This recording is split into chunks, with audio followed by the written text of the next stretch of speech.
कल के वीडियो का अध्ययन आपने कर लिया होगा। आज आपको क्या पढ़ना है, नाइफ थ्रेडिंग उसमें क्या पढ़ी होगी नोट्स पे, उसे आप देखेगा। गाउस के प्रमेय के अनुप्रयोग। तो गाउस के प्रमेय के द्वारा आपके सिलेबस में जो ज्ञात करने की चीज़ें हैं वो दो चीज़ें हैं।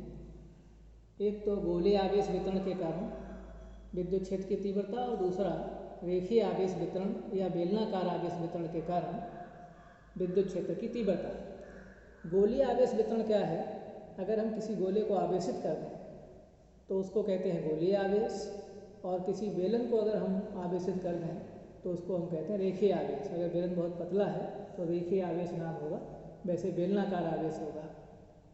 तो गाउस के प्रमेय का अनुप्रयोग करने के लिए आपको सूत्र याद होगा, E cos थीटा बराबर Q अपान एप्सिलॉन 0।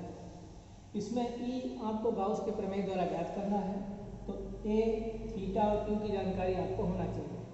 यानी गाउसियन पृष्ठ पर कितना आवेश है ये मालूम होना चाहिए, थीटा मालूम होना चाहिए, यानी तल पर खींचा गया विलंब विद्युत क्षेत्र के साथ कितना कोण बनाता है ये जानकारी होना चाहिए। और A यानी गाउसियन पृष्ठ का अगर क्षेत्रफल आपको मालूम है तो ऐसी स्थिति में E की गणना की जा सकती है। तो गोलीय आवेश वितरण के कारण तीन स्थितियों में आपको विद्युत क्षेत्र की तीव्रता ज्ञात करनी है। गोलीय आवेश के केंद्र से बाहर किसी बिंदु पर, पृष्ठ पर और अंदर। तो पहला हेडिंग पढ़ा होगा, जब बिंदु गोलीय आवेश के बाहर हो। ये मान लीजिए कोई गोलीय आवेश है जिस पर आवेश की मात्रा +Q है। इसके केंद्र से बाहर कोई बिंदु A है जहाँ पर हमें विद्युत क्षेत्र की तीव्रता की गणना गाउस के प्रमेय से करनी है। इसके लिए क्या करेंगे, A से होकर एक गाउसियन पृष्ठ की कल्पना करेंगे और यहाँ पर वो गाउसियन पृष्ठ गोला ही होगा। मान लीजिए केंद्र से गाउसियन पृष्ठ तक की दूरी स्मॉल r है और इस गोले की त्रिज्या कैपिटल R है। तो यहाँ पर ये जो गाउसियन पृष्ठ है इस पर आपको देखना पड़ेगा आवेश कितना है। तो आवेश तो Q ही रहेगा क्योंकि अधिकतम यही आवेश है। और इस गाउसियन पृष्ठ का क्षेत्रफल कितना होगा, कि गोला है, गोले का क्षेत्रफल 4πr² होता है। तो फार्मूला क्या है, E cos थीटा बराबर Q अपान एप्सिलॉन 0। E हमें निकालना है, A का मान 4πr² होगा और यहाँ तल पर खींचा गया विलंब विद्युत क्षेत्र की दिशा में होगा, क्योंकि यहाँ गोले का जो विद्युत क्षेत्र होता है वो उसके तल के लंबवत होता है। इस प्रकार से थीटा का मान 0 होगा। तो cos 0 बराबर Q अपान एप्सिलॉन 0। तो यहाँ से E का मान निकालेंगे तो 1/4πε0 इंटू Q अपान r² आएगा। अगर आप विचार करें पीछे वाले चैप्टर्स देखें तो ये फार्मूला बिंदु आवेश का है। तो इसका अर्थ ये हुआ कि बाहरी बिंदु के लिए गोलीय आवेश का व्यवहार बिंदु आवेश की तरह होता है। और ये भी बात क्लियर होती है, E समानुपात 1/r²। यानी गोलीय आवेश के कारण बाहर स्थित किसी बिंदु पर विद्युत क्षेत्र की तीव्रता गोले के केंद्र से दूरी के वर्ग के व्युत्क्रमानुपाती होती है। यानी बाहर जाने पर दूरी बढ़ने के साथ साथ तीव्रता का मान घटेगा। दूसरी स्थिति है जब ये वाला बिंदु गोले के पृष्ठ पर हो, यानी गोले के पृष्ठ पर विद्युत क्षेत्र की तीव्रता आपको निकालनी है तो यही गोला गाउसियन पृष्ठ हो जाएगा। तो इस अवस्था में इसका क्षेत्रफल स्मॉल r के स्थान पर कैपिटल R लिख दीजिए, हर जगह हो जाएगा। तो E इंटू 4πr² बराबर Q अपान एप्सिलॉन 0। तो यहाँ से E बराबर हो जाएगा 1/4πε0 इंटू Q अपान r²। जहाँ स्मॉल r है वहाँ कैपिटल R हो जाएगा। इसके बाद गोलीय आवेश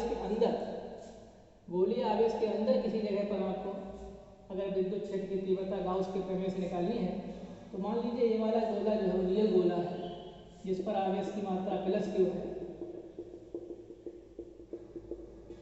+Q आवेश है। और अंदर किसी जगह पर ये त्रिज्या कैपिटल R है और Q आवेश यहाँ पर है। तो इस वाले गोले को गाउसियन पृष्ठ कहेंगे। तो इस गाउसियन पृष्ठ का क्षेत्रफल आपको निकालना पड़ेगा।